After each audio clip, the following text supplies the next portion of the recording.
Estar hablando, el versículo sobre el cual vamos a predicar el día de hoy se encuentra en Efesios capítulo 2, verso 10, si quieren buscarlo. Y esto tiene que ver de manera directa, como siempre, y no es casualidad, con lo que enseñamos también en las escuelas de damas y caballeros. El apóstol Pablo está escribiendo desde la cárcel a los Efesios y les dice: porque somos hechura suya, creados en Cristo Jesús para buenas obras, las cuales Dios preparó de antemano para que anduviésemos en ellas. La ciencia de Dios es el conocimiento completo que Dios tiene de todas las cosas, desde antes de la fundación del mundo. Y cuando dice aquí que somos hechos, ¿cierto? Somos hechos nuevas criaturas en Cristo por la voluntad de Dios, quien nos da la oportunidad a todos, en todas las generaciones, de creer en Cristo. Eso es lo que hace toda la diferencia, creer en Cristo.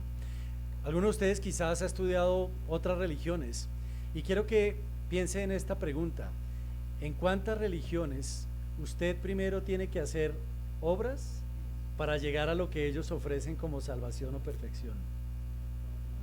En todas. Si usted está en el budismo, tiene que recorrer un proceso, ¿cierto? ¿Se acuerdan quién era Buda? ¿Cierto?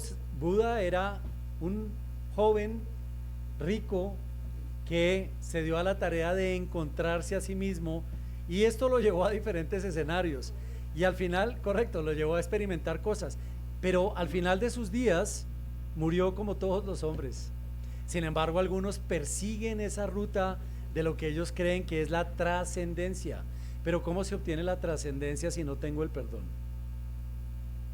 Si mi naturaleza permanentemente está allí, y Dios, que es un Dios justo y verdadero, es un Dios que no acepta ningún pecado, y nosotros por nuestras propias obras no podemos redimirnos. Entonces, una de las cosas que distingue al cristianismo es que la palabra cristiano viene de la palabra Cristo. En Antioquía, cuando se empezaron a llamar cristianos, significaba pequeños cristos. Es decir, sin Cristo no hay cristianismo. Entonces, nosotros no podemos desligar a Cristo de nuestra salvación. Él es el único camino que hay. No existe otro. Y cuando dice que Dios nos creó en Cristo para buenas obras, es que Dios sabe desde antes de la creación del mundo que todos quienes somos hechos hijos en Jesús podemos llegar a hacer que nuestras obras, después de haber sido salvados por Cristo, puedan ser agradables a Dios, porque antes de ser hechos en Cristo nuevas criaturas, nuestras obras son como trapos de inmundicia. Así dice la Escritura. Entonces, esta es una reflexión con la que quiero empezar, porque eso es lo que nosotros necesitamos, pero primero necesitamos la salvación. Lo segundo es que cuando ustedes ven el mundo, saben que hay un cometa que se acerca en una trayectoria extraña. Lo han nombrado Atlas, y en algunos meses los científicos esperan ver si es un asteroide o es otra cosa. Cuando ustedes miran el mundo, se dan cuenta que hay guerras en muchos lugares. Cuando miran nuestro país, se dan cuenta que las situaciones diferentes, porque todos al final somos beneficiarios, usuarios, o sufrimos los perjuicios de lo que ocurre. Sufrimos de preocupación, de estrés, y estamos angustiados. Y esa angustia es normal en el ser humano. Y cuando empezamos a ver todo este caos, entonces empiezan a aparecer los profetas y nos empiezan a hablar de lo que va a pasar, y eso incrementa nuestra inquietud personal, y empezamos a buscar personas que nos digan: ¿y esto en realidad va a pasar? ¿Y qué es lo que dice? Ojalá si fuera que la Escritura, o preguntaran por la Escritura. Quiero compartir con ustedes dos ejemplos muy interesantes, uno del siglo XIX y uno más reciente, de lo que la gente busca. ¿Todos saben quién es José Smith o Joseph Smith? Bueno, el fundador de una iglesia, correcto, de los santos de los últimos días, correcto. Bueno, este hombre, dentro de su proceso doctrinal, solía compartir con sus feligreses sus predicciones. Les voy a leer una. Esta predicción la hizo en 1835. Dice así: la venida del Señor, que estaba cerca, 56 años concluiría. Clara, ¿cierto? Es perfectamente claro lo que dijo. Esto lo dijo en 1835 y dijo, la voy a volver a leer para ustedes. La venida del Señor, el Señor con mayúscula, que estaba cerca, 56 años concluiría. Esa era su profecía. Y mucha gente pensaba que lo que este hombre hablaba se iba a cumplir desde la fecha en la que la pronunció, 56 años después. ¿Qué ocurriría? El Señor vendría. Pero el Señor no vino, ¿cierto? Esto lo escribió en un libro que se llama La Historia de la Iglesia, volumen 2, página 182. Les voy a leer otra profecía. Esto viene de las cuartillas o de las cuartetas de Michel de Notre Dame y estaba destinada para el año 2021. Dice así: pocos jóvenes, medio muertos para empezar. Claro, ¿cierto? Se oye claro, ¿cierto? Los que las interpretaban para el momento decía algo así: parece que esto alude a una especie de apocalipsis zombie, es decir, los medio muertos que se apoderan del mundo. Y seguramente si yo les pregunto, cuando ustedes ven noticias o leen los periódicos o las revistas o ven en YouTube alguno de los videos que hay por allí, incrementa nuestra angustia por entender qué es lo que va a pasar, ¿cierto? Y mucha gente nos pregunta, usualmente en nuestras familias, los que no son creyentes vienen ahí sí a preguntar, ¿será que esto del asteroide cometa que viene representa algún riesgo? ¿O será que esta guerra que se está desarrollando en Medio Oriente va a traer otras consecuencias?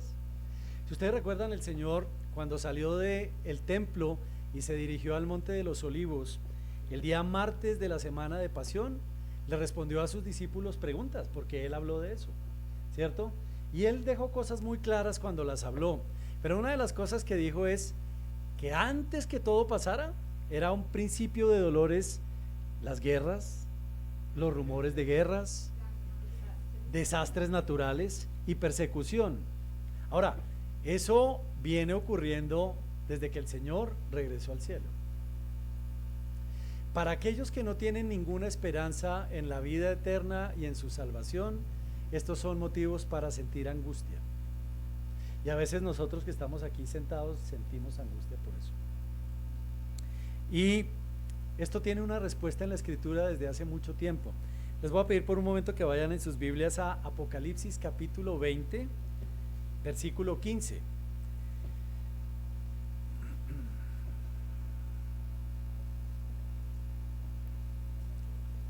Si ya se encuentran allí, dice la Escritura así. Dice: y el que no se halló inscrito en el libro de la vida fue lanzado al lago de fuego. Eso concluye rápidamente cualquier expectativa que haya hoy sobre el futuro. ¿Su nombre está escrito en el libro de la vida? Esa es la primera pregunta que yo debería hacer antes de angustiarme por cualquier otra razón. Y pueden pasar la página Apocalipsis 21 y voy a leer un pasaje que se encuentra allí. Todo lo que estamos leyendo se da en un periodo posterior al regreso del Señor a la tierra. Y dice Apocalipsis 21, verso 8: pero los cobardes e incrédulos, los abominables y homicidas, los fornicarios y hechiceros, los idólatras y todos los mentirosos tendrán su parte en el lago que arde con fuego y azufre, que es la muerte segunda. Entonces, solamente hay un camino para que mi nombre esté escrito en el libro de la vida, y es obtener el perdón de mis pecados a través de la sangre redentora de Cristo. Cualquiera que no toma esa decisión enfrenta este otro destino que acabo de leerles. Quizás esté siendo muy exagerado, quizás nos está tratando de infundir temor, pero no lo digo yo, realmente lo dice la Escritura. Entonces, cuando nosotros estamos preocupados, tenemos que recordar que estas cosas tienen un fin, y ese fin está predeterminado por Dios, que lo sabe todo desde antes. Y adicionalmente, si ustedes van en sus Biblias por un momento a Mateo 24, que es donde el Señor está enseñándole a los discípulos que le están preguntando cuándo pasarán estas cosas, se van a encontrar con esto que dice el Señor aquí. Mateo capítulo 24, verso 35. Dice: el cielo y la tierra pasarán, pero mis palabras no pasarán. Pero el día y la hora nadie sabe, ni aun los ángeles de los cielos, sino solo mi Padre. Mas como en los días de Noé, así será la venida del Hijo del Hombre.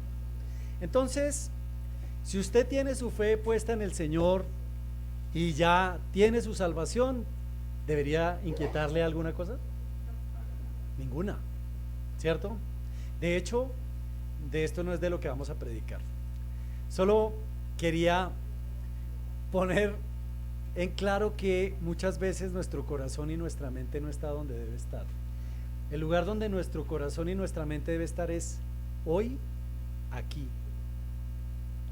Porque en la medida que nos olvidamos de que estamos hoy, aquí, nos olvidamos de lo que es nuestra responsabilidad como miembros de la Iglesia de Cristo. No dentro de las paredes, sino dentro de lo que es nuestra responsabilidad personal hacer. Así que vamos a irnos al tema de nuestra predicación de hoy, después de esta introducción.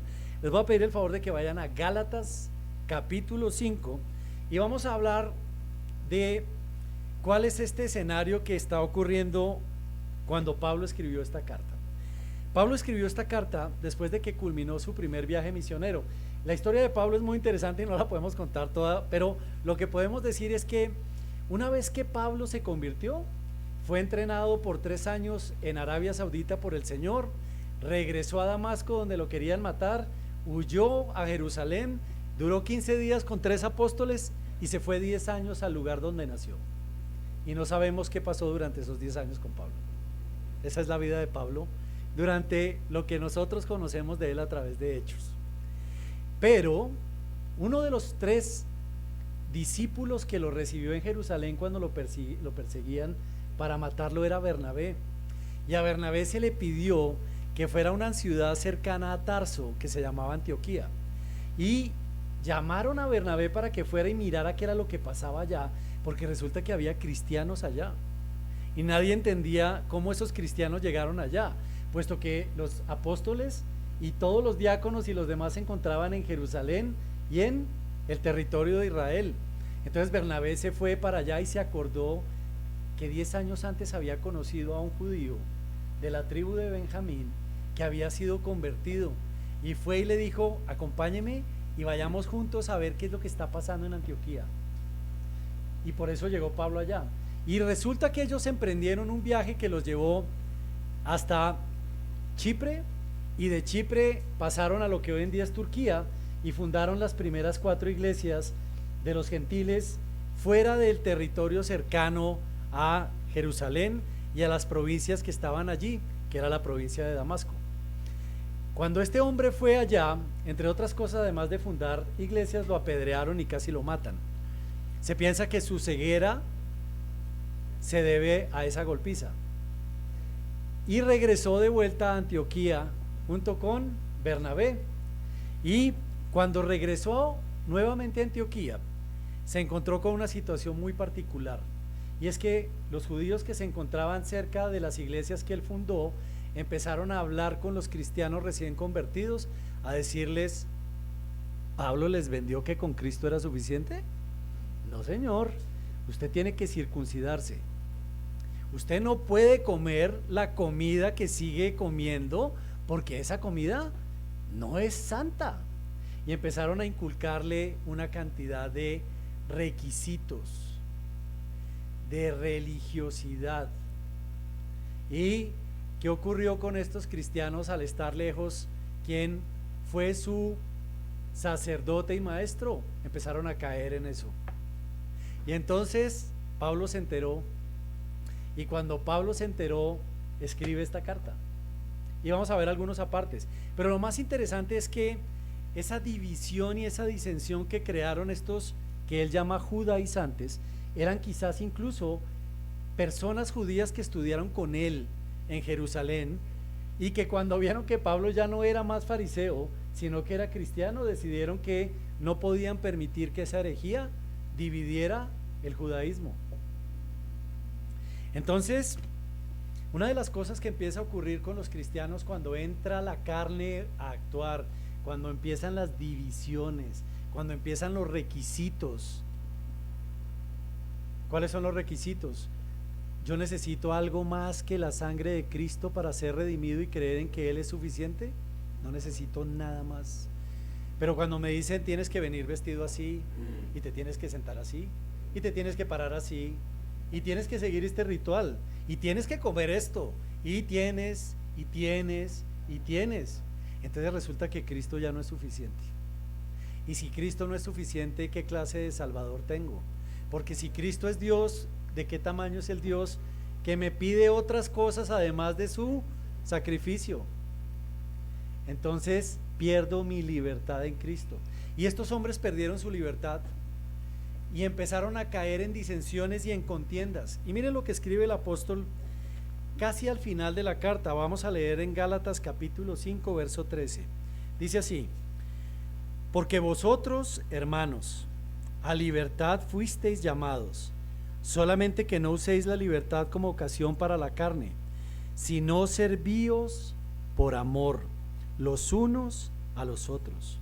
Porque toda la ley en esta sola palabra se cumple: amarás a tu prójimo como a ti mismo. Y hasta ahí se oye bien. Pablo era un hombre muy directo. Cuando leemos todas sus epístolas vamos viendo cómo su carácter va cambiando, pero esta es la primera que escribe. Y mire lo que dice: pero si os mordéis, ¿cierto? Es una palabra dura, pero si os mordéis. Hoy en día que nosotros tenemos perros, sabemos que lo más cercano a que nos muerdan es el perro, ¿cierto? Recuerden lo que acabo de decir. Voy a seguir. Dice,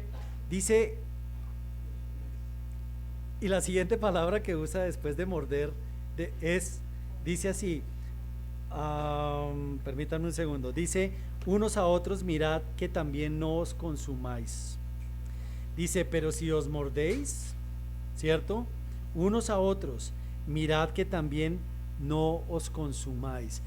Suena un poco caníbal, ¿no les parece? Es decir, la metáfora que está usando Pablo aquí dice que en esta iglesia, en donde entraron estas divisiones, generó que los creyentes se mordieran unos a otros.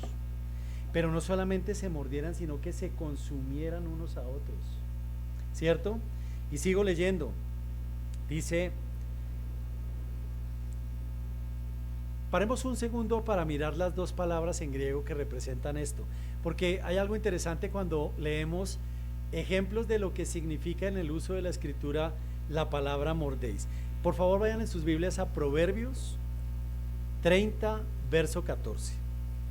Y les voy a leer algo que escribió el rey Salomón en los Proverbios, en esta etapa de su vida en la que él era un hombre sabio, era un hombre rico y todavía no había caído al punto más bajo de su vida como resultado de sus pecados.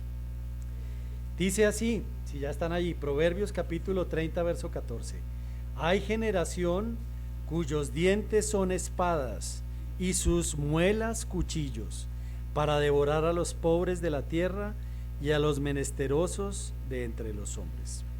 La palabra griega con la que Pablo escribe aquí es la palabra daknete, así se lee en griego.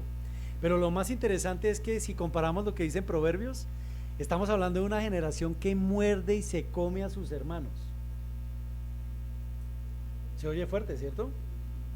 Muy bien, y dice, después de hablarnos de morder, dice: unos a otros mirad que también no os consumáis. Les voy a pedir el favor de que vayan en sus Biblias a Lucas Evangelio capítulo 9 y vamos a buscar allí el verso 54. Y esta es una historia muy interesante. Resulta que Lucas 9, verso 54, resulta que el Señor va con sus discípulos y quiere atravesar para llegar más rápido entre dos provincias. Una era la provincia de Galilea al norte de Israel y a la provincia de Judá en donde está Jerusalén, y tiene que atravesar por Samaria, que está en el medio. Y resulta que llega a un punto y los samaritanos no lo quieren recibir al Señor.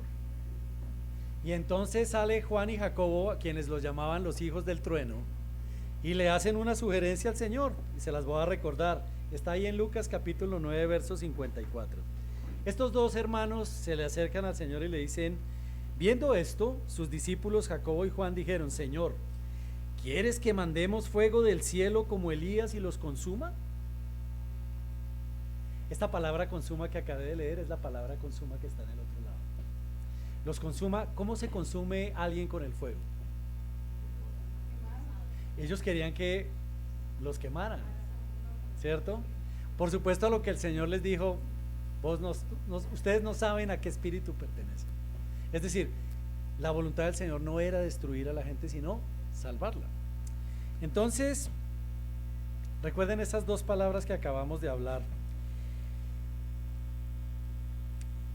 Y Pablo, a lo largo de su ministerio, después de que hizo este primer viaje y regresó de Galacia, decidió emprender el segundo. En el segundo viaje visitó las iglesias que fundó en el primero, y cuando intentaba ir hacia el occidente de Turquía, hacia donde queda Éfeso, el Espíritu Santo no lo dejaba ir hacia allá, y termina yendo a Europa y entra por Macedonia, lo que actualmente es Macedonia, y debajo está Grecia. Y cuando finalmente este hombre llega allí, empieza a fundar iglesias y desciende hacia el sur hasta Corinto. Y estas iglesias quedan fundadas, pero Pablo tiene que irse, y Pablo tiene que regresar otra vez, ya sea a Antioquía, y en el tercer viaje a Jerusalén.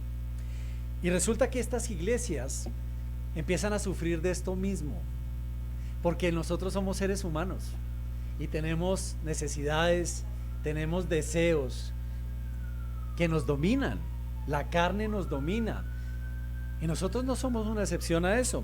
Y fíjense lo que empieza a escribir el apóstol en otras cartas, simplemente para que se den cuenta que lo que estamos hablando no es exclusivo de hoy, ni es exclusivo de una iglesia, es de las iglesias que fueron fundadas por los apóstoles que conocieron al Señor y que vivían estas cosas hace 20 siglos.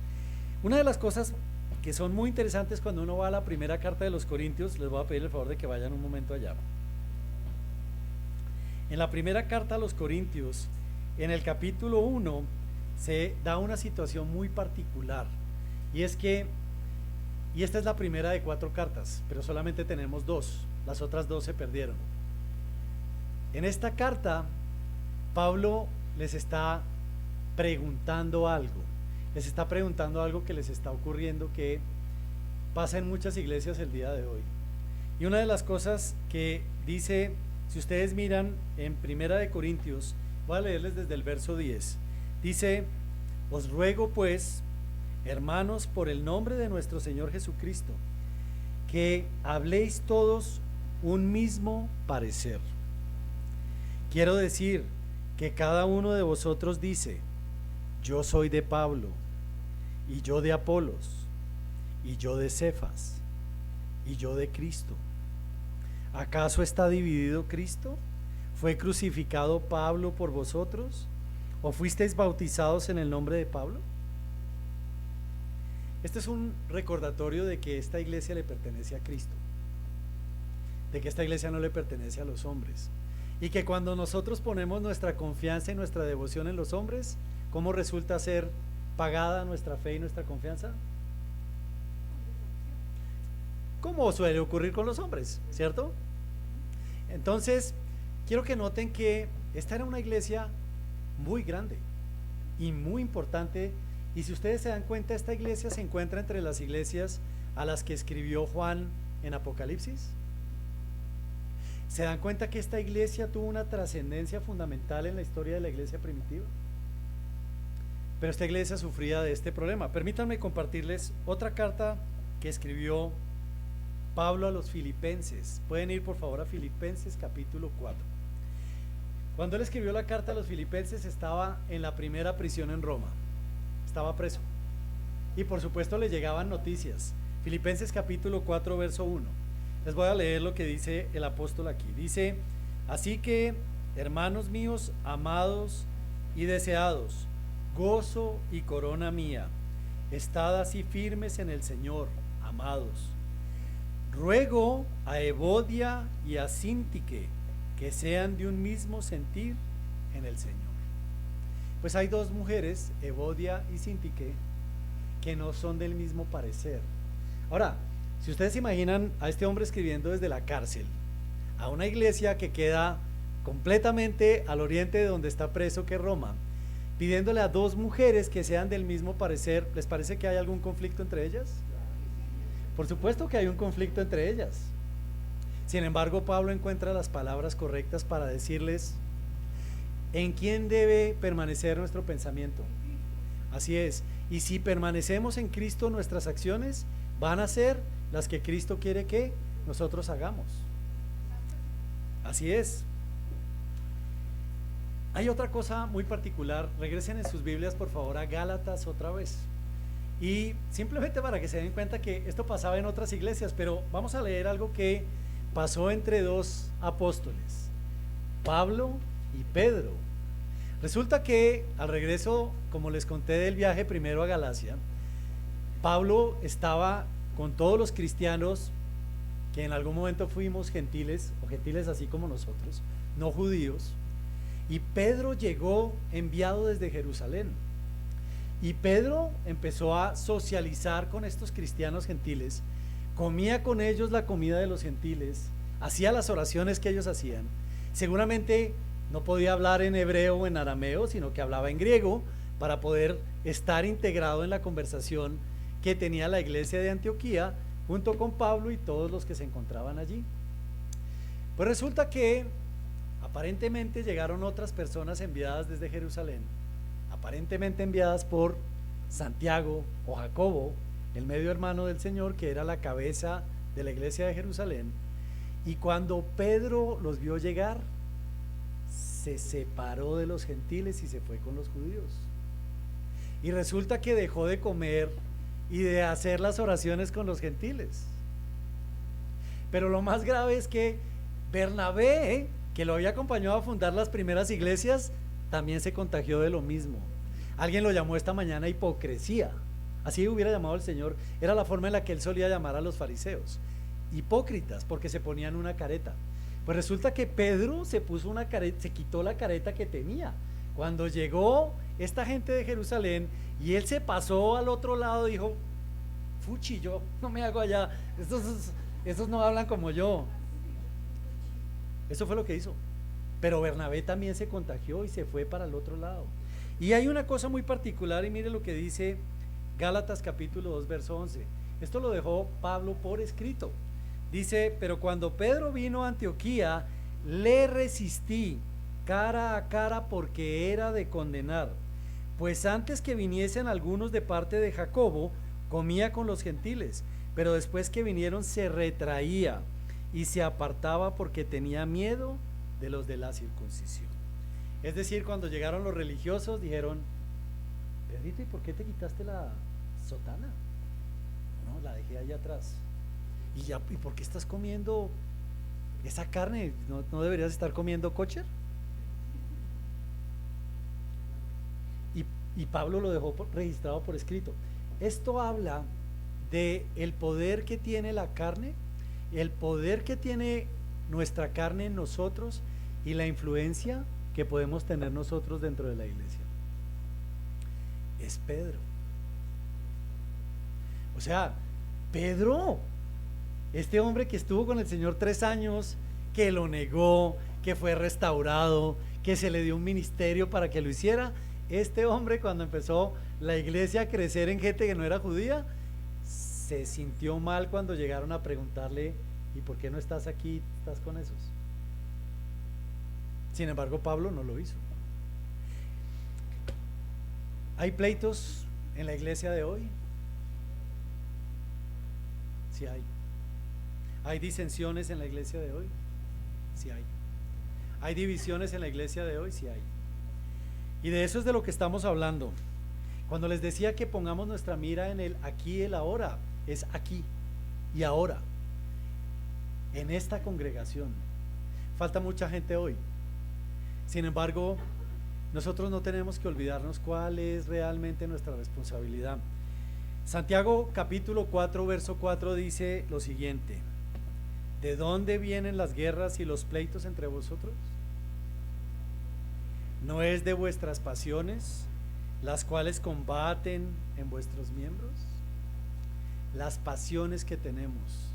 Cuando algo me apasiona es porque me domina mi interior, porque lo quiero hacer, porque me pertenece a mí. Y entonces yo tengo que lograrlo. Pero ¿qué es la iglesia de Cristo? Déjenme contarles otra historia que encontramos que es muy ejemplificante respecto de lo que estamos hablando, de lo que está pasando en la iglesia. Resulta que la vamos a escuchar en 3 evangelios al menos, en Mateo capítulo 20, y la vamos a escuchar con más o menos información, pero recuerden que la Biblia no tiene ninguna incoherencia, ni ninguna inconsistencia, ni ninguna contradicción. Cuando la leemos en Mateo 20, nos vamos a encontrar que hay una madre, la madre de 2 de los discípulos del Señor, Jacobo y Juan. Y resulta que esta madre se le acerca al Señor y le dice: quiero que le des un puestico a mis hijos. ¡Hala! Me gustaría que, es posible, de pronto allá arriba, en tu reino, cuando estés ahí al lado de Dios, les des un puesto a los 2 a la diestra. La madre se acerca a pedir ese favor y el Señor, que quiere dar un ejemplo, alza la voz y les hace saber a todos los que están alrededor lo que está pasando. Imagínense a los otros 10 que no saben de qué es de lo que están hablando, lo que sienten cuando el Señor dice Mateo capítulo 20, verso 23. Él les dijo: a la verdad de mi vaso beberéis, y con el bautismo con que yo soy bautizado seréis bautizados, pero el sentaros a mi derecha y a mi izquierda no es mío darlo, sino a aquellos para quienes está preparado por mi Padre. Cuando los 10 oyeron esto, se enojaron contra los 2 hermanos. Entonces Jesús, llamándolos, dijo: ¿sabéis que los gobernantes de las naciones se enseñorean de ellas, y los que son grandes ejercen sobre ellas potestad? Mas entre vosotros no será así, sino que el que quiera hacerse grande entre vosotros será vuestro servidor, y el que quiera ser el primero entre vosotros será vuestro siervo. Algunos de nosotros nos tocó ver al Chavo del Ocho durante una parte de nuestra vida, quizás hoy en día a todos. Había una escena muy particular que se repetía en todas y era: pase usted, no, después de usted, no, pase usted, no, después de usted. Era como un concurso de servicio. Es decir, la cortesía va primero, así que yo no paso primero, pasa usted, pero la cortesía de la otra persona es tan grande que mejor pase usted. Y se vuelve una especie de concurso de servicio. Sin embargo, ¿cuántos estamos en el concurso del servicio? ¿Cuántos estamos aquí sentados para servir a otros? ¿Cuántos estamos sentados aquí para quitar esas pasiones de las que habla Santiago y decir: yo primero quiero que tú logres tu salvación, la paz y el gozo que el Señor da porque tienes necesidad? Y no es un concurso de servicio, es un concurso de popularidad. Y lo que el Señor les enseñó acá era un concurso de servicio. Y a veces nos olvidamos que eso es lo que elimina las divisiones en la iglesia. Porque yo quiero que me atiendan, porque yo me he visto mejor, porque yo me siento adelante. Porque yo. Pero el Señor invitó a estos hombres a que quien quisiera ser grande tenía que servir a los otros. Imagínense cómo se convirtió el concurso del servicio. En el ejemplo que vimos entre Pedro y Pablo en Galacia, en Antioquía, porque ya estaban de regreso en Antioquía, no se notaba tanto ese servicio. Uno hubiera esperado ver cómo efectivamente cada apóstol que recibió esa enseñanza servía al otro, ¿cierto? Pero ellos primero querían el primer puesto, sentarme a la diestra tuya.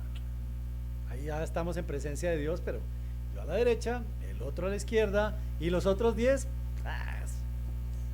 no quiero decir lo que se me vino a la cabeza, pero no era realmente nada bueno.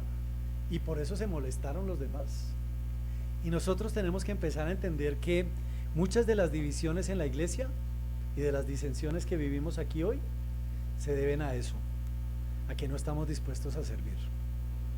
Aquí es mejor que esto lo haga otro, es mejor que la comida lo haga otro, es mejor que los tintos lo sirva otro, es mejor que el que recoge la ropa siga siendo la persona que lo está haciendo, es mejor que quien tiene que preparar una prédica lo haga él, es mejor que quien tiene que madrugar a arreglar el sonido que lo siga haciendo él, el que tiene que poner las flores, el que tiene que darle un abrazo a alguien, que lo haga otro.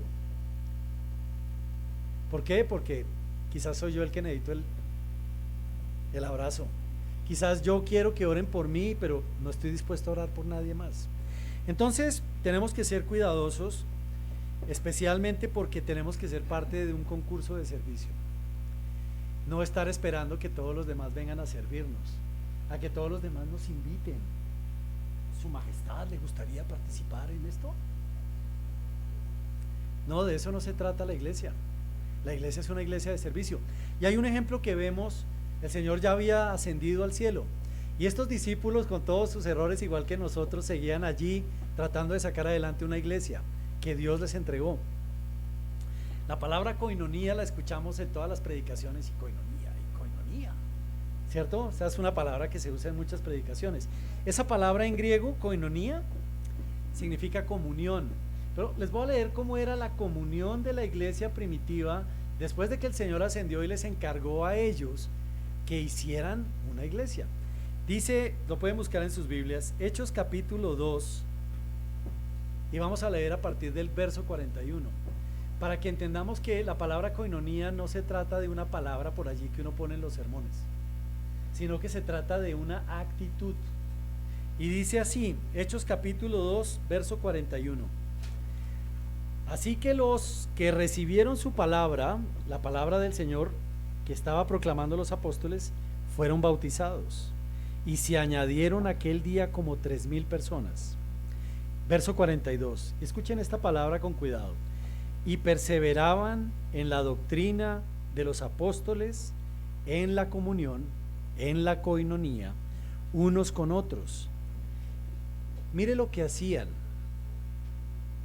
en el partimiento del pan. Es decir, había gente que tenía y gente que no tenía. Había gente que había desayunado y había gente que no había desayunado. Había gente que había almorzado, cenado, y otros que no. Y mire lo que hacían estos hombres. Entre todos ellos, dice, partían el pan, y lo segundo que hacían era, y en las oraciones. Algo que hacemos aquí,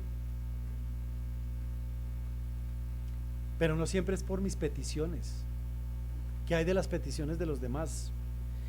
Y dice así: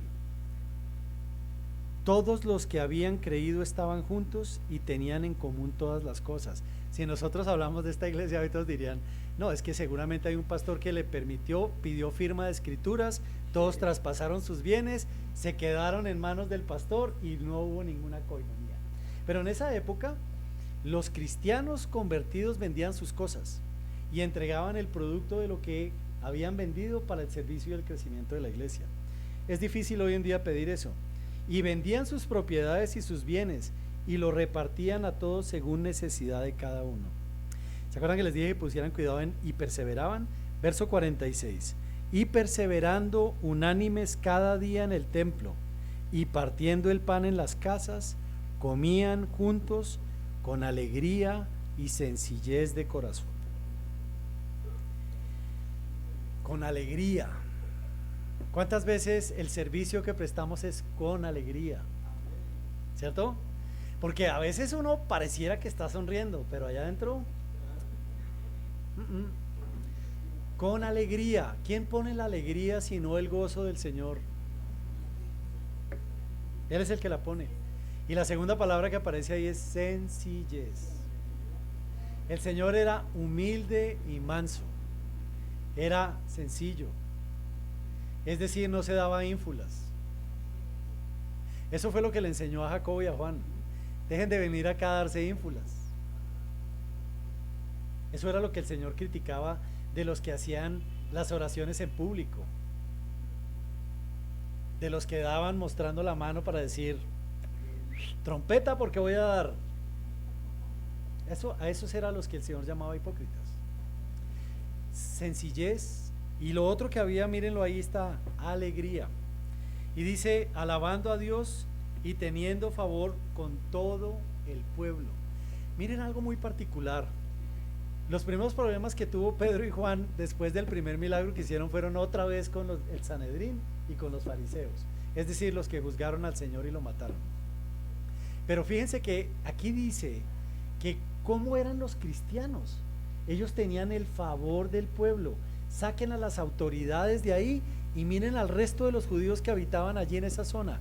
¿Cómo pensaban estos judíos de estos cristianos? Mire, ahí nos dice con claridad, dice, teniendo favor con todo el pueblo. Y el Señor añadía cada día a la iglesia los que habían de ser salvos. La perseverancia es una de estas cosas de las que estamos hablando hoy cuando estamos hablando del concurso de servicio. La perseverancia no es, ok, aquí voy, entro al concurso, el otro domingo, qué pereza, ya no, que lo haga alguien más otra vez. Perseverar es, la palabra griega que describe esta actividad, perseverar, se lee de la siguiente manera: proscarteurontes, proscarteurontes. Y esta palabra es la acción y el efecto de perseverar, de ser constante, de ser tenaz, de ser firme, de mantenerme de manera insistente haciendo lo que me he propuesto. ¿Y cuál es el antónimo? La inconstancia. Entonces el concurso del servicio que estamos hablando aquí requiere perseverancia, que es lo contrario a la inconstancia. Es como enseñaban el bigote chino: aquí chi, aquí no, aquí chi voy, aquí lo voy. Hoy chi, mañana no. Eso es inconstancia. Y eso es exactamente lo opuesto a lo que el Señor quiere que hagamos. Déjenme contarles una historia. Nicholas Winton, este hombre es un hombre inglés, hijo de padres que originalmente fueron judíos, se fueron a vivir por allá en la primera década del siglo XX a Inglaterra. Este hombre se bautizó como cristiano y déjenme compartirles la historia. Este hombre estaba en el negocio bancario. Fue un ciudadano británico que salvó a 664 niños judíos de la muerte a manos de la Alemania nazi justo antes del estallido de la Segunda Guerra Mundial en 1939. En diciembre de 1938 tenía previsto pasar unos días de vacaciones esquiando en Suiza. ¿Tenía con qué? Cuando recibió una llamada telefónica de un amigo en la que éste le pedía que cancelara todos los planes que tuviera para esos días y se dirigiera a Praga. Tengo una propuesta muy interesante para ti, no te molestes en traer los esquís, le dijo su amigo Blake. Decidió montar una oficina improvisada en la habitación del hotel a donde llegó, en el que se hospedaba, y comenzó a elaborar un plan para sacar del país a tantos niños judíos como fuera posible, para llevarlos a otros países y salvar sus vidas. Finalmente se le acabaron las vacaciones y este hombre tuvo que regresar a Londres para reincorporarse a su puesto de trabajo en el banco. Su regreso no le impidió seguir su plan de rescate. Creó una organización, el Comité Británico para los Refugiados de Checoslovaquia. Esta sección para niños en un principio solo contaba con él, su madre, su secretaria y unos cuantos voluntarios.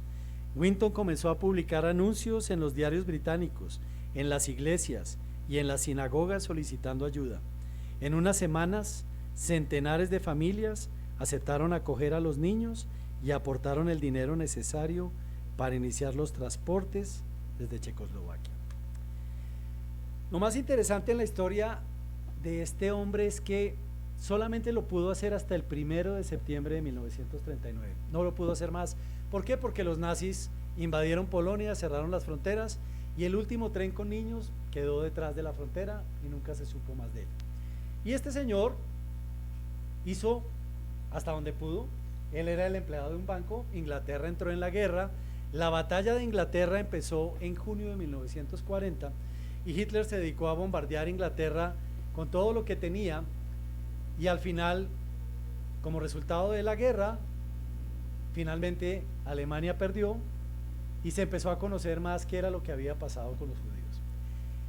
Este hombre simplemente se cayó, agarró los papelitos y los archivos que tenía, los metió en el desván, se casó con una mujer y 50 años después, cuando sus hijos se fueron, la mujer subió al desván y empezó a mirar y encontró expedientes. Había niños con nombre, lugar. Entonces la señora dijo, ¿y esto qué es? Entonces se fue a preguntar, pero decidió no decirle nada a su esposo. Y empezó a averiguar y se dio cuenta que su esposo hizo esto. No le dijo ni una palabra. Y organizó con la BBC, como resultado de esto, una reunión en la que lo invitaron y le dijeron, queremos que venga a dar su testimonio. Y queremos que nos diga cómo fue su experiencia en la Segunda Guerra. El señor no tenía ni idea de qué era lo que le iban a hablar. Se sentó y la señora que iba a presentar dijo, aquí se encuentra el señor Nicholas Winton y viene a darnos una charla. O sea, nos viene a contar su experiencia con la guerra. Pero antes le queremos contar que, ¿usted recuerda este nombre? Y le dieron el nombre de un expediente. Y resulta que el homenaje que le hicieron era mostrarle quiénes eran esos niños para la fecha del homenaje. Ahora, este hombre dejó todo lo que tenía en unas vacaciones. ¿Eso es perseverancia? Pero se dan cuenta que no quería ningún reconocimiento. Por supuesto, después de que pasó esto, lo ordenaron caballero, le hicieron todos los homenajes y es un hombre que vivió mucho tiempo, vivió 106 años. Pero cuando nosotros hablamos de perseverancia, hablamos de esto. Entonces,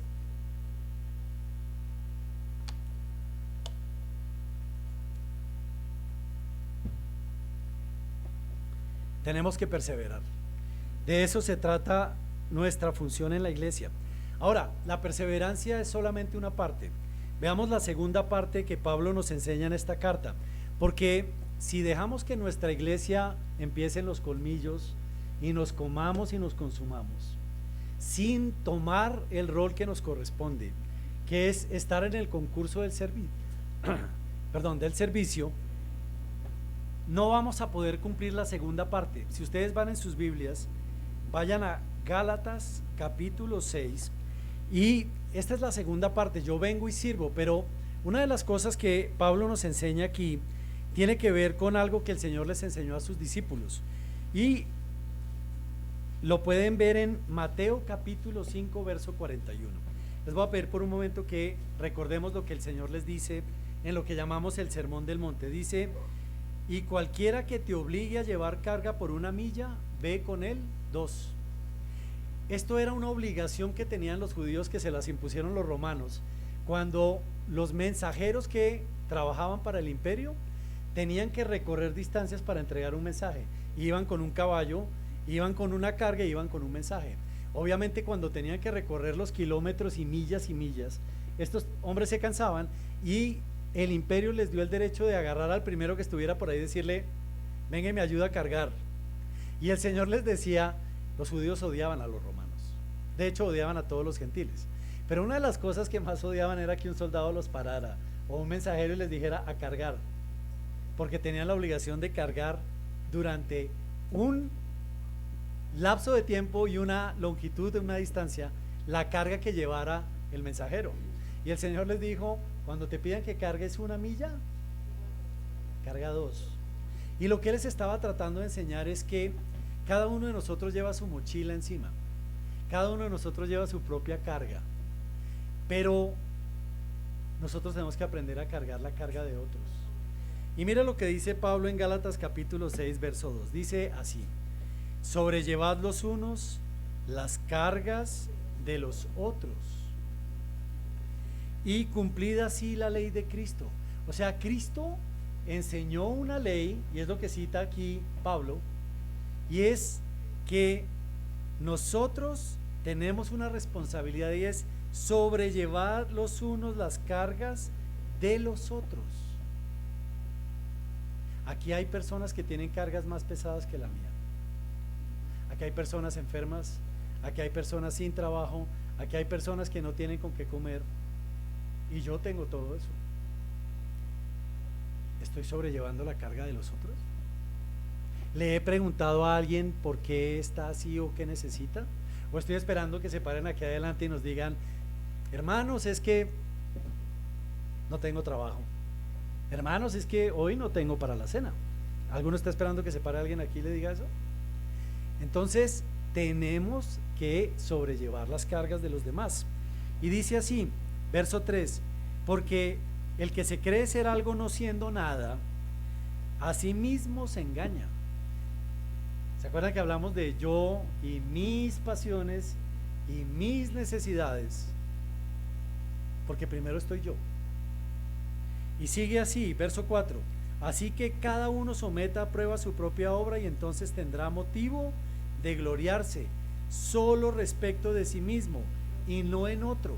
Lo que está diciendo Pablo es, a nosotros nos encantan las comparaciones, pero si yo voy a gloriarme en algo, primero debo pensar en cuál es el nivel de servicio que estoy dando, de qué magnitud es mi fe, cuál es mi testimonio. Entonces, muchas veces nos sentamos y pedimos y pedimos y pedimos y pedimos y pedimos.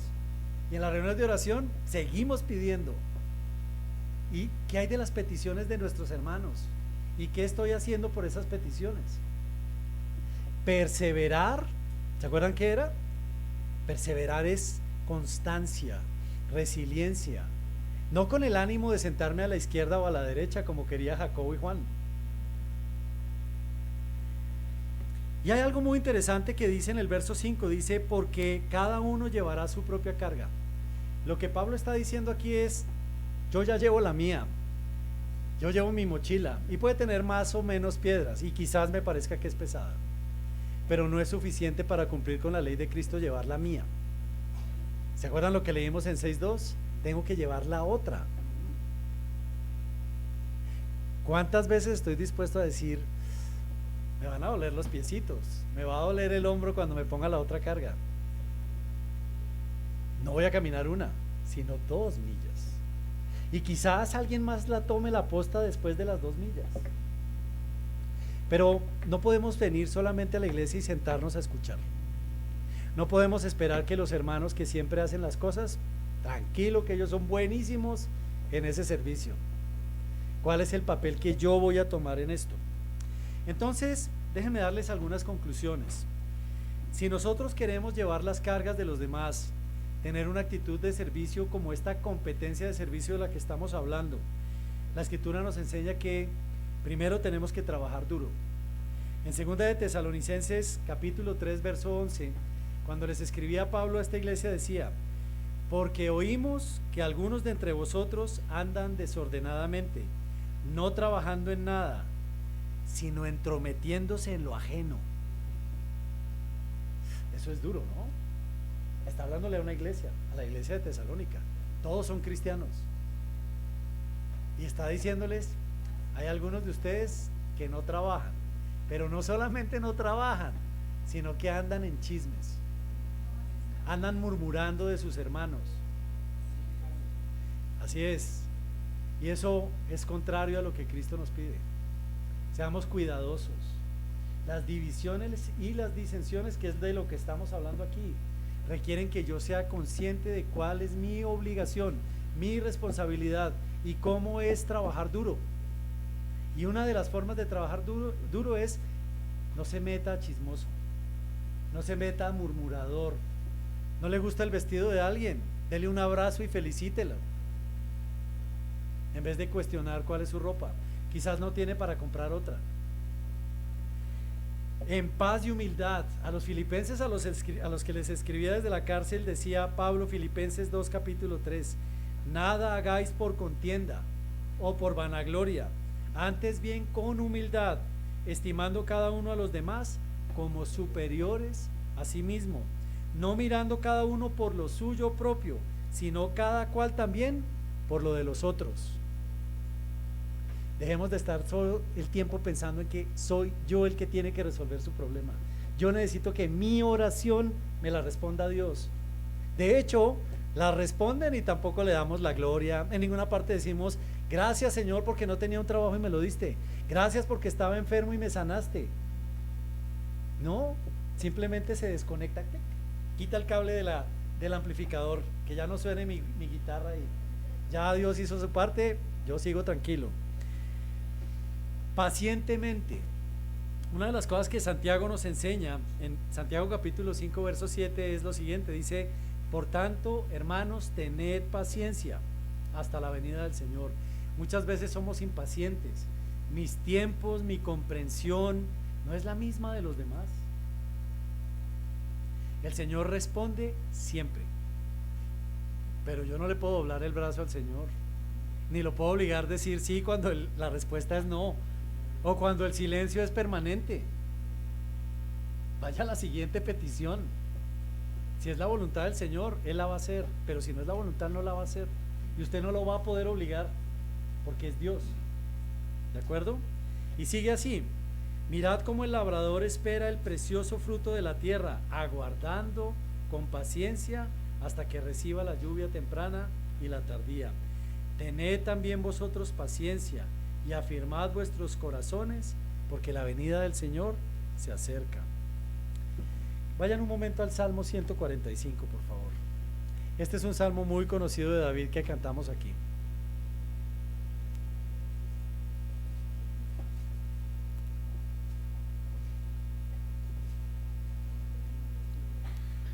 Y vamos a ir al verso 18.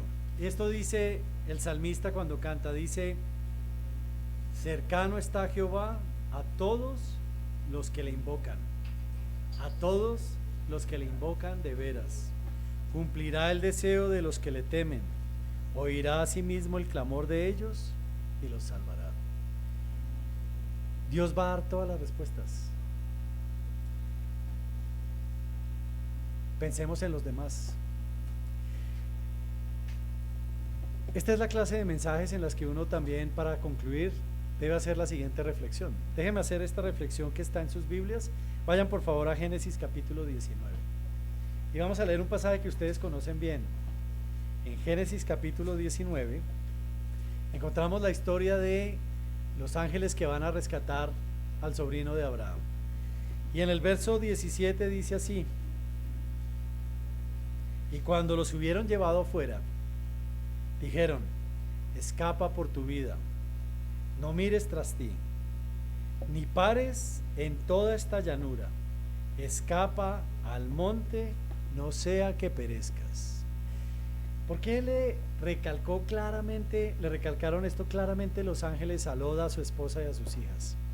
Porque allá atrás estaban dejando una vida que ya no les pertenecía, que era una vida que habían vivido, con la que se habían contaminado, en la que no habían practicado nada de lo que habían aprendido al lado de Abraham. Fue claro el ángel en lo que dijo. Se los voy a volver a leer.